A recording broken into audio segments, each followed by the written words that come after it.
It started with silence. Not the heavy kind you brace for when something terrible has happened. No, this was quieter, colder.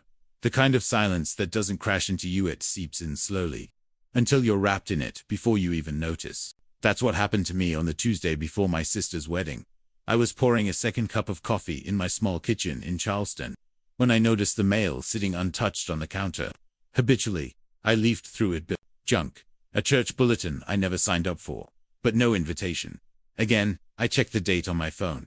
Only 11 days until Lily's big day. I remember chuckling at the absurdity. Maybe it got lost in the mail.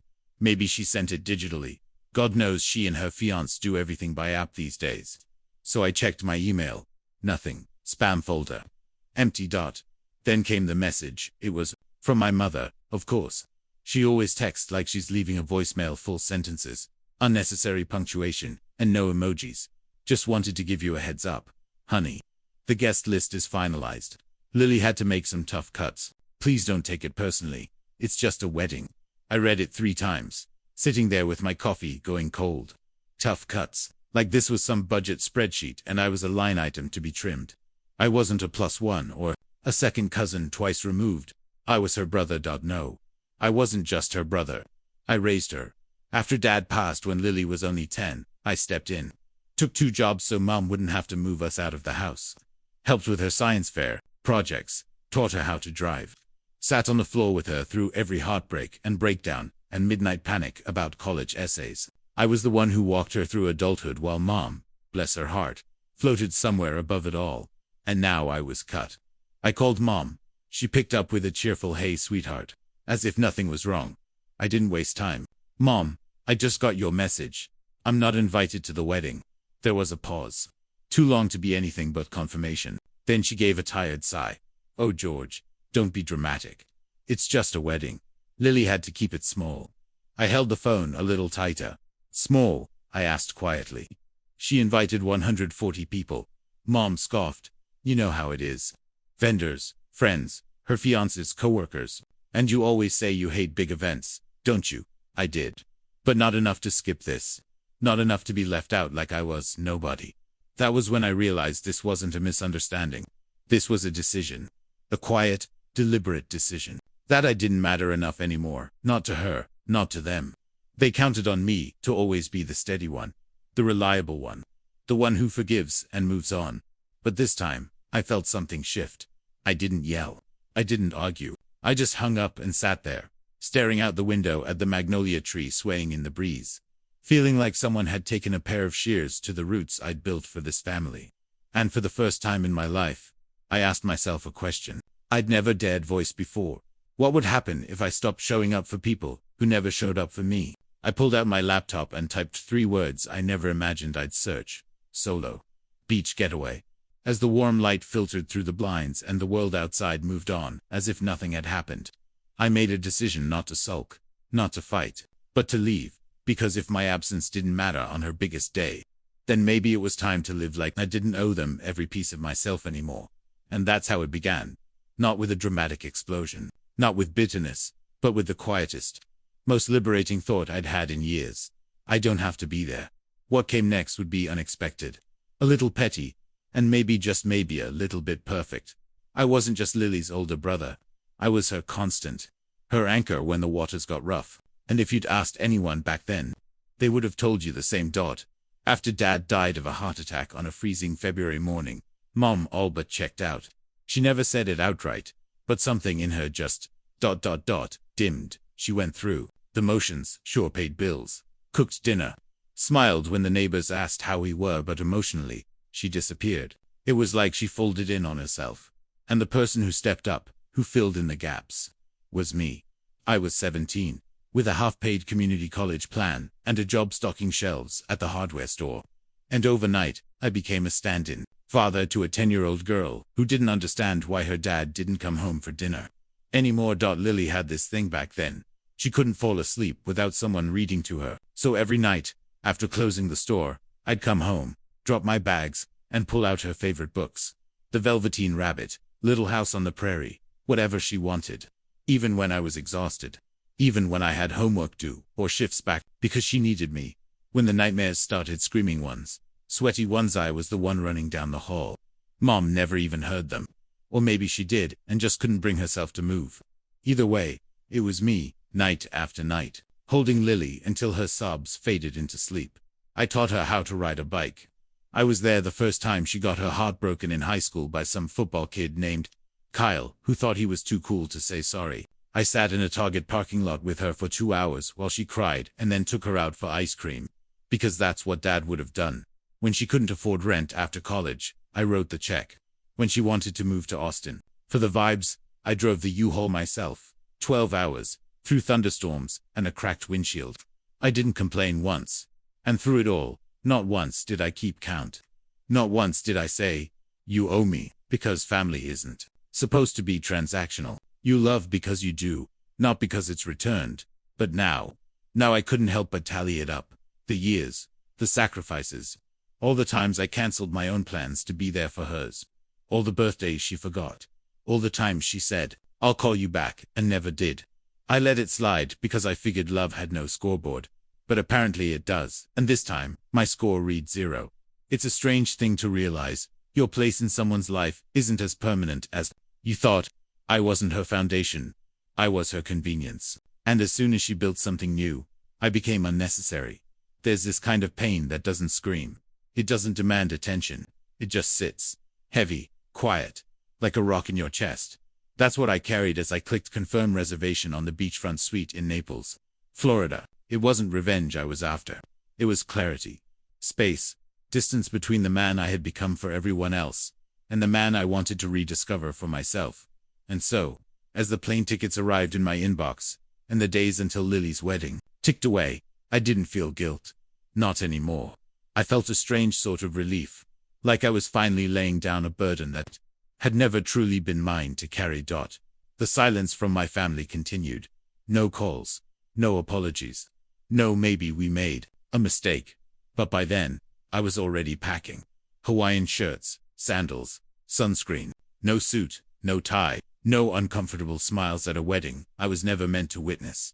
Let them celebrate. Let them pretend everything's fine. Because for once in my life, I was going to be somewhere I didn't have to pretend at all. And I had no idea then, as I zipped up that suitcase, just how poetic things were about to get. I didn't slam the door. I didn't send a scathing text or post anything dramatic on Facebook. There was no final confrontation. No carefully worded goodbye. That's not how it ended. It ended with a suitcase. A single, quiet suitcase resting on my bed, half open, under the soft yellow light of a late Thursday evening.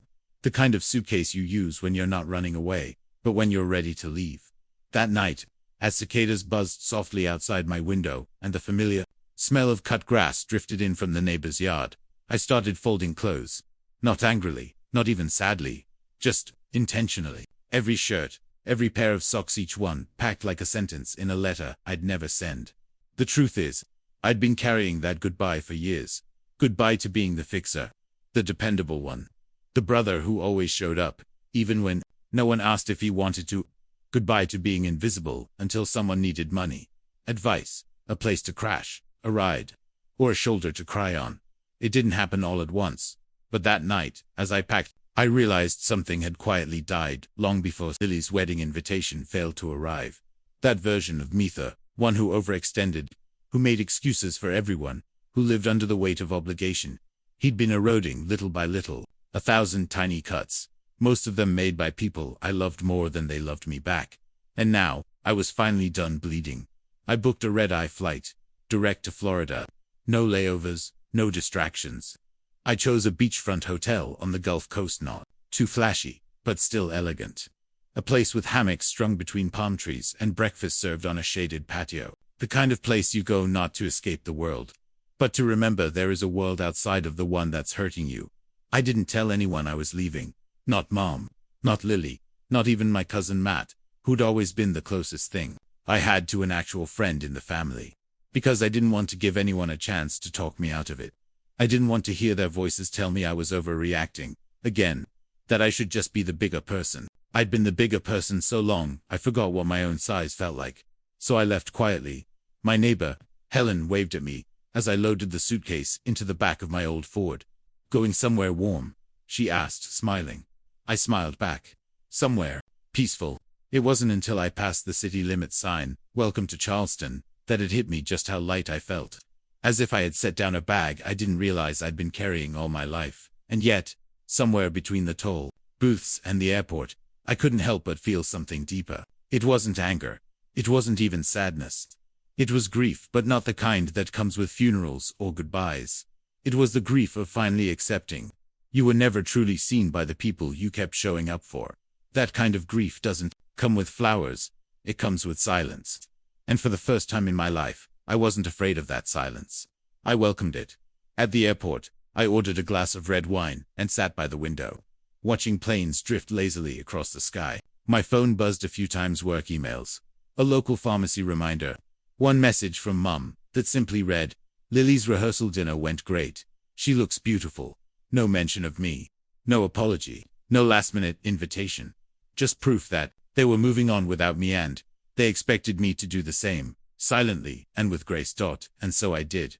When they toasted at the rehearsal dinner, I was already somewhere over Georgia, sipping Cabernet in a window seat, watching clouds lit up by the setting sun. I posted a photo to my private social feed. Just the view, and 4 simple words beneath it. Peace looks like this. I didn't need them to understand. I just needed to finally understand it myself. And in that quiet cabin, 30,000 feet above the life I was leaving behind, I realized something else. Sometimes the most powerful goodbye isn't the one you say out loud. It's the one you live. And mine had just begun. The moment I stepped off the plane in Naples, Florida, I felt it. The air. It wasn't just warm. It was soft, gentle, like it had been waiting for me. There was a quiet hum in the distance, cicadas blending into the wind, and the scent of salt and hibiscus riding the breeze like a message. "You made it." At the curb, a driver stood holding a small white sign with my name, George Whitaker. He didn't speak much, just smiled, nodded, and opened the door of a black Lincoln SUV. Inside, the seats were cool leather. A small bottle of mineral water rested in a holder. And from the speakers, a slow jazz tune played as if the universe had finally decided I'd earned a soundtrack. We drove along the coast, the sun sinking lower with every mile. The ocean shimmered like it knew a secret it wasn't ready to tell. And for the first time in longer than I could remember, I wasn't thinking about what someone else needed. I wasn't wondering if my sister had enough chairs at her reception. I wasn't calculating who might be mad at me tomorrow. I was simply breathing. The hotel was everything the pictures promised, and more. White stucco walls lined with green ivy, palm trees swaying above an open-air lobby, where you were greeted with a cold towel and a glass of champagne before you even handed over a credit card. And as I walked through that arched entryway into the echo of polished tile and distant piano music, I felt something deep inside me exhale. My room was on the top floor. The bellhop opened the door with a sweep of the keycard and said, "Welcome home, Mr. Whitaker." And it almost made me laugh, because in that moment, it did feel like home, more than the place I'd just left behind. Floor-to-ceiling windows stretched out across the room, framing the gulf like a painting. A king-sized bed sat in the center, draped in crisp white linens, with a balcony just beyond it, 2 lounge chairs, a small table, and nothing but sky between me and the water. I didn't unpack. I didn't even take my shoes off. I walked straight through the room, opened the glass door, and stepped outside.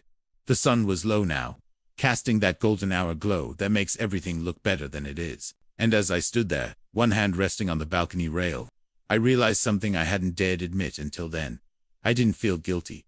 Not an ounce. Back in Charleston, they were probably fussing with centerpieces, seating charts, rehearsal, dinners, and maybe even muttering something about George being dramatic. But here, no one needed me to explain, or apologize, or sacrifice. Here, I was just a man on vacation. I took a photo of the view, the horizon, painted in layers of orange and gold, the curve of the shoreline disappearing into the distance. Then, I typed a caption that said exactly what I felt. Guess I didn't make the guest list, but I think I'll survive. I didn't check the reactions right away. That wasn't the point. The point was that, for once, I wasn't hiding. I wasn't swallowing the slight and putting on a brave face at Thanksgiving dinner. I was showing the world that I had walked away, and I was smiling. That evening, I ate dinner by the water. A blackened grouper fillet, grilled vegetables, and a glass of Pinot Noir that tasted like something grown in the clouds. A couple sat beside me, maybe 10 years older than me, laughing about a shared joke and arguing over which dessert to split. I watched them, not with envy, but with appreciation. They looked free. And I realized, in my own way, I was joining them. I didn't miss the wedding. I didn't miss being forgotten. I didn't miss the weight of always being the one who showed up. I missed peace. And now, I had it. That night, I slept with the balcony doors open. The ocean whispered, like an old friend telling me I'd done the right thing. And as the moonlight crept across the bedspread, I dreamed not of what I left behind, but of what might come next. Because this wasn't just a getaway, it was a beginning. I woke up to sunlight spilling across the sheets, the smell of salt water lingering in the air like a soft reminder that I wasn't home, and thank God for that. The only sound was the rhythmic hush of waves breaking against the shore, steady and timeless, as if they had nothing to prove to anyone. I stretched, took my time getting out of bed, and wandered barefoot onto the balcony, with a cup of strong black coffee I had made using the in-room French press. Below me, the beach was already stirring, older couples walking hand in hand, staff setting out fresh towels, a pelican diving headfirst into the surf like it had an urgent appointment with breakfast. I had none. I was about to sit down when I heard it, the faint buzz of my phone. At first I ignored it. It could wait. Everything could wait now. I took another sip of coffee, leaned back into the chair, and let the breeze play with my hair.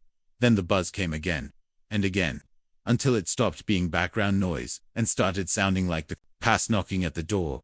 I glanced down. 12 missed calls, 3 voicemails, and a dozen text messages, all from familiar names. Mum, Lily, Aunt Diane, Cousin Matt. I frowned. It wasn't like any of them had checked in the past few weeks. Not after the non-invite. Not after I booked the trip. Certainly not after I posted that picture the night before. Curiosity got the better of me. I unlocked the phone. The first message was from Mom. Where are you? We need to talk. It's an emergency. Emergency. From the same woman who told me it's just a wedding less than a week ago. Then came Lily's message. Please pick up. I need you, please. Those words, I need you, hit differently now. Not because they sounded desperate, but because of how easily they'd been absent when it mattered. I had needed them once, and they didn't show up. I kept scrolling. Matt. Bro, you're not gonna believe what just happened. My eyes paused there. Matt wasn't the dramatic type. If he said something blew up, chances are, it did. My phone buzzed again, another call. This time from Aunt Diane. I let it ring. There was something almost poetic about it. How they all suddenly remembered I existed. Not when I was hurting. Not when I was excluded. But now that something had gone wrong. I stood there, holding the phone, staring out at the beach as if the answers might be written in the sand. A couple of kids were building a lopsided sandcastle. A man was helping his wife into a beach chair, placing a towel just so. Peace, presence, people, showing up for each other. It made their messages feel even colder. Another buzz, this time a message from Lily again. I don't know what to do. Please answer. I'm sorry. But she wasn't sorry when she finalized the guest list. She wasn't sorry when she posted photos of the bridal shower I didn't know about. Sorry only comes when the storm hits, never when they're holding the umbrella. I sat back down, let the phone rest on the table beside me, and took another long sip of coffee. I thought about replying. I thought about calling Matt back, just to see what he meant. But then I remembered how it felt days ago, when I realized they didn't think I was important enough to be there. That feeling still sat inside me, not hot anymore, not angry, just still, like a scar after it stopped stinging. I grabbed the phone, opened the camera, and took a picture of the ocean, calm, wide, endless. Then I posted it with a simple caption, starting the day with silence. Feels better than I thought it would. Them read into it. Let them wonder. I didn't owe them clarity. Not anymore. The messages kept coming, but I had already decided I wouldn't be guilted into returning. I wouldn't be shamed for finally choosing myself.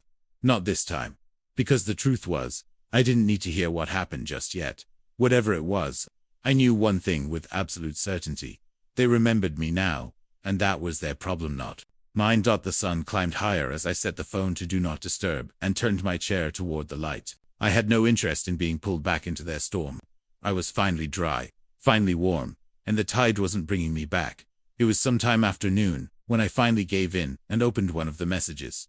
The sun was high, casting sharp shadows across the balcony tiles, and I was halfway through a grilled grouper sandwich, watching pelicans skim across the Gulf.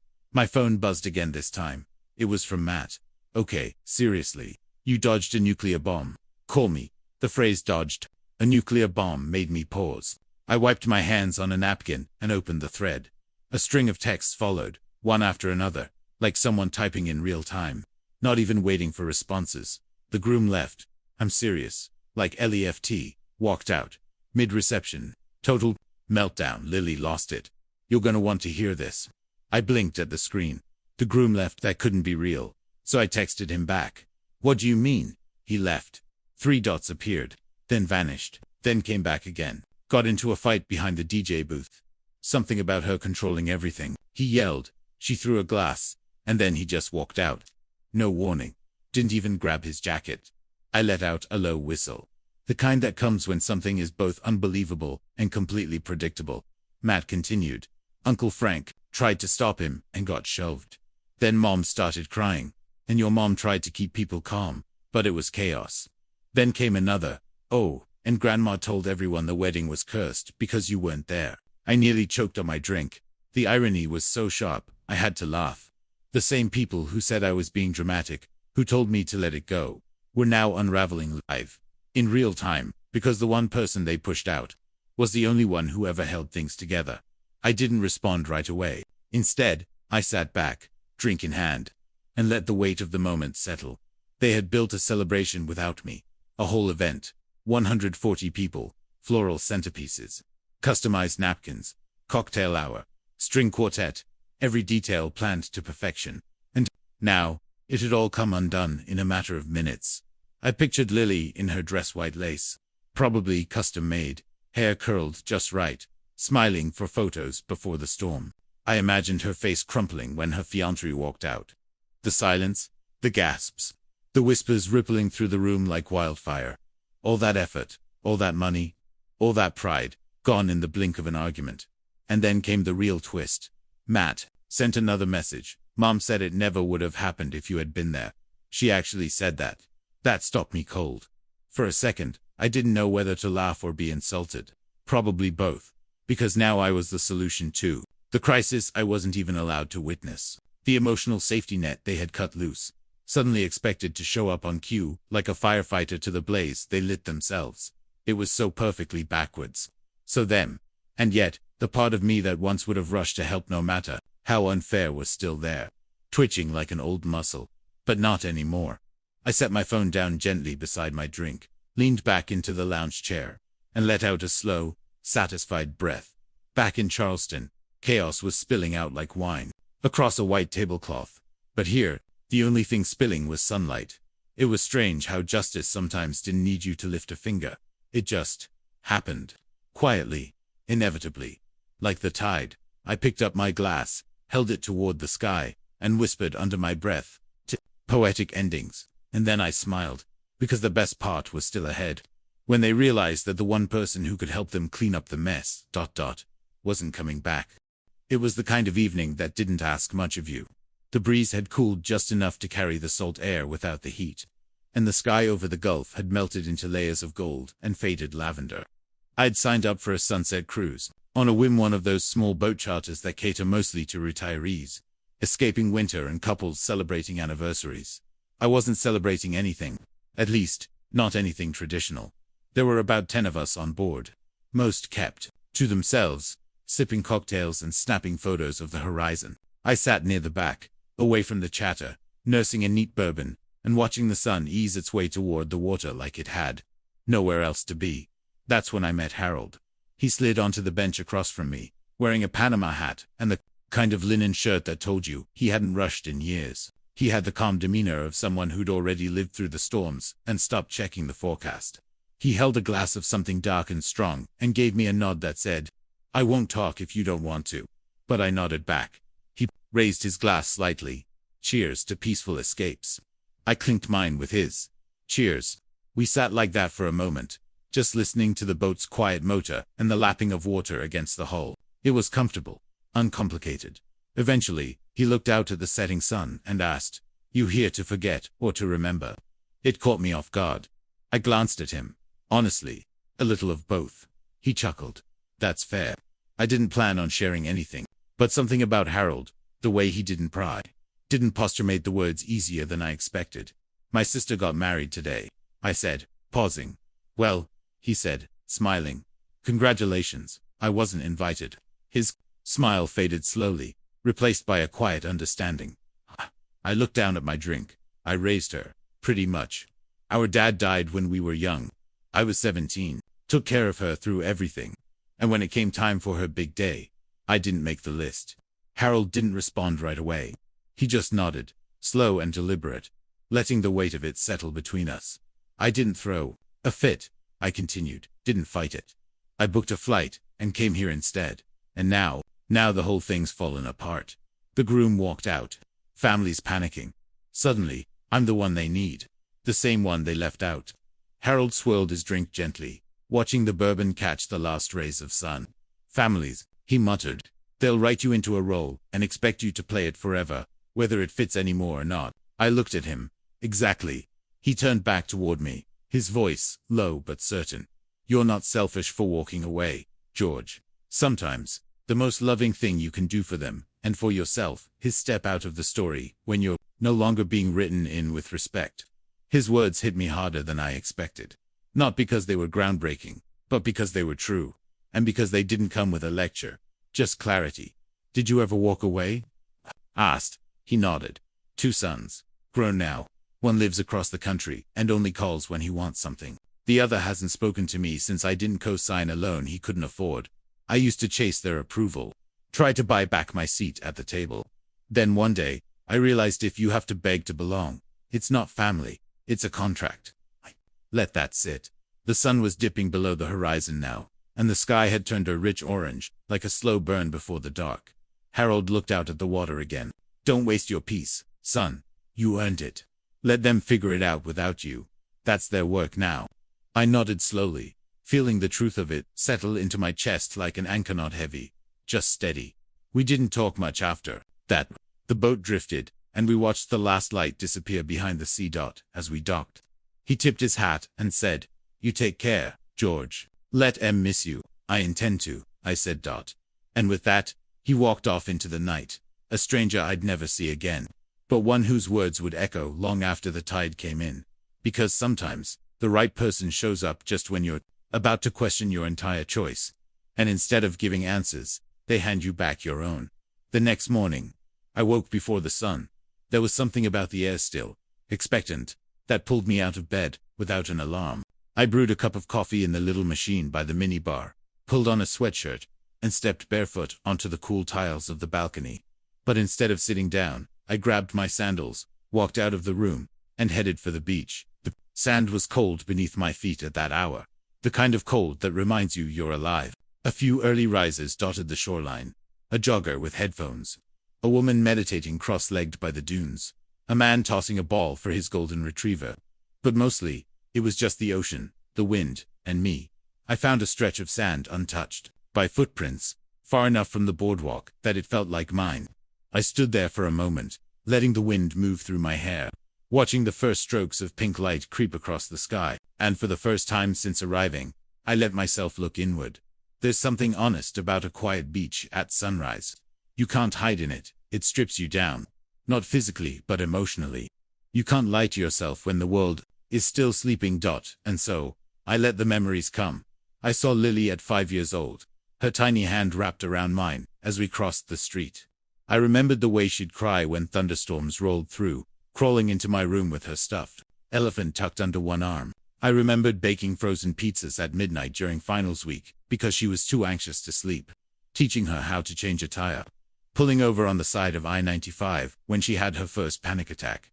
I remembered what it meant to love someone so fully that you forgot to reserve any of it for yourself. It wasn't bitterness that rose up, it was grief. The quiet kind. The kind that doesn't demand tears, just acknowledgement. I thought about the version of me that lived most of my life on call. Not for emergencies, but for expectations. The big brother, the steady hand, the dependable one. And I realized I had been so committed to being what everyone needed. I never stopped to ask if they were willing to be that for me. They weren't. And it wasn't their fault, not entirely. I had trained them, over time, to assume I'd always be there. No matter how far they drifted, no matter how many birthdays they forgot, no matter how small I felt in their stories. But that version of me was done. standing there in the early light, toes buried in sand. I understood something I hadn't been brave enough to say out loud until now. I wasn't just not invited to the wedding, I had been erased from the narrative. And somewhere along the way, I had allowed that the wind picked up, brushing against my cheeks, like the softest kind of goodbye. I closed my eyes and whispered the truth that finally settled like stone in my chest. Family isn't who you show up for. It's who shows up for you. I didn't need revenge. I didn't need an apology or a public reconciliation. What I needed was exactly what I already had: a quiet morning, a wide-open horizon, and the realization that stepping away wasn't a betrayal, it was a return to myself. The sky burned gold as the sun broke through the edge of the world, casting everything in warm, forgiving light, and just like that, the anger that had once lit up in me like wildfire faded into something softer, still powerful, still there, but no longer sharp. I turned back toward the resort, the tide lapping gently behind me, and I knew this trip wasn't just a reaction anymore. It was a reckoning, and it was only just beginning. Back at the resort, I returned to my room just as the housekeeping cart turned the corner. I nodded politely to the young woman, folding towels, and stepped inside, brushing the sand from my feet before settling onto the edge of the bed. My phone was still where I left it, face down on the nightstand, as if it too needed a break from everything. I picked it up, turned off Do Not Disturb, and watched the notifications flood in like a tide I had no intention of wading through. 17 missed calls, dozens of texts, voicemails from Mum, from Lily, even from a few numbers I didn't recognize. It was chaos on a screen, desperate, frantic, and entirely too late. I opened the most recent message from Lily. "Please, George. I know I messed up, but I need you. Everyone's turning on me. Please just call." I stared at it for a long while, not angry, not hurt, just ... certain that I didn't belong in that mess anymore. Not as a fixer. Not as a forgotten placeholder, called only when the ship starts sinking. I stood and walked to the balcony, phone in one hand, the other resting lightly on the rail. The beach below was beginning to fill with morning sunbathers and umbrella vendors. But here, on the 4th floor, with the wind in my ears, it felt a world away. I opened the camera, angled it just right, my breakfast plate on the table, a mimosa, glistening in the light, the horizon stretching endlessly beyond. The shot was quiet, simple, but it said everything. I opened my social app, typed one sentence, and hit post. This is what peace looks like. Hope you all find yours someday. I didn't add names, didn't tag anyone, but I knew they'd see it. I knew it would spread through the group chats like wildfire, that Grandma would show it to Mum on her iPad, that Lily would pretend she wasn't hurt but read it 5 times anyway, that someone, probably Cousin Dave, would say, "He's being cold," and someone else, maybe Aunt Linda, would say, "He deserves this moment," because I did. I had given too much of myself to people who only noticed when I was gone. And now, in the clearest way I could, I was drawing the line they never thought I'd have the nerve to draw. A message not written in anger, but in finality, a digital postcard from the other side of the boundary they crossed without a second thought. Not long after, another message popped up. From Matt: "You got everyone buzzing again. Mom's pacing. Lily's crying. Grandma says she wants to retire at your resort now. What did you do?" I replied with 3 words: "Found my peace." There was no response. Just the little scene bubble. That was enough.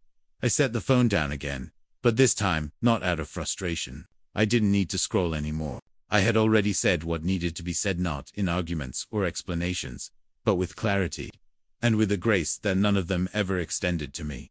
Let them feel the silence I had felt. Let them sit in the absence. Because sometimes the most unforgettable message isn't sent in anger or tears, but in calm, in stillness, in the unwavering decision to no longer be available for mistreatment.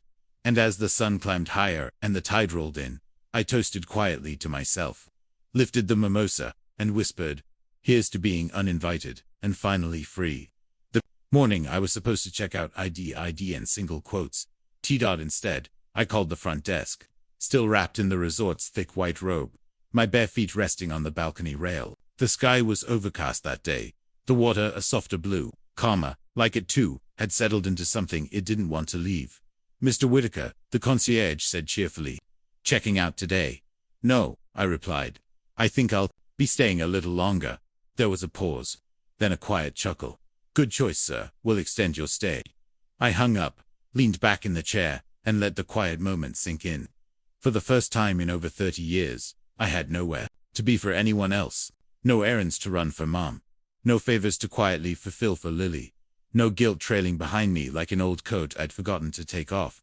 Just me, the ocean, and the steady beat of my own heartbeat finally syncing with something real. The messages from my family had slowed down by then. They had gone from panicked to passive-aggressive, then finally to quiet. Lily had sent one last message the night before. "I guess you've made your choice. I hope this is worth it." I never responded, because it wasn't about being worth it anymore. It was about being me, for so long. I had mistaken endurance for love. Believed that showing up even when they didn't was proof of who I was. But all it really proved was how easy it was for them to keep taking. I thought, if I loved them hard enough, long enough, without question, they'd eventually love me back with the same weight. But love without reciprocity isn't noble. It's exhausting, and peace isn't found in getting what you deserve. It's found in no longer needing it. That week, I started doing things I hadn't allowed myself in years. I scheduled a massage without asking the price. I sat alone by the pool reading a novel cover to cover without checking my phone once. I talked to a couple from Michigan over cocktails and truly laughed for the first time in months. I ate fresh fish caught hours before it hit my plate. I watched the sunset every night like it was a show written just for me. And somewhere between those slow moments, I realized I wasn't just on vacation. Dad was healing. Not the dramatic kind, not the weepy movie scene kind, but the slow, real kind. The kind that feels like taking deeper breaths without even realizing it.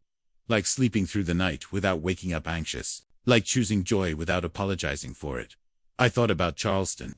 About my little house and my neatly folded life. About the framed photos and the half-finished promises. And I knew I wasn't going back to who I had been. Return physically. Pack my bags. Board a flight. Unlock the same door. But the man walking through that door would not be the same. He would no longer answer calls just to be someone's emotional safety net. He would no longer trade his peace for their comfort. He would not return to being small, silent, or convenient. He had finally learned that sometimes the only way to be truly present for your own life is to walk away from the version others kept trying to write for you. That night, I stood on the shore as the sun disappeared behind the horizon. A cool drink in one hand, my phone in the other. I took one final photo of the waves as they rolled in slow and steady. And I typed out one last message. 0 regrets. Just peace. And then, without ceremony, I turned off the phone. Not just for the night, but for everything I was ready to leave behind. I took a long sip, felt the wind move through me like something sacred, and smiled. Not because I'd won, but because I'd finally stopped losing myself. There would be no return to who I used to be, only renewal. And this time, it belonged entirely to me.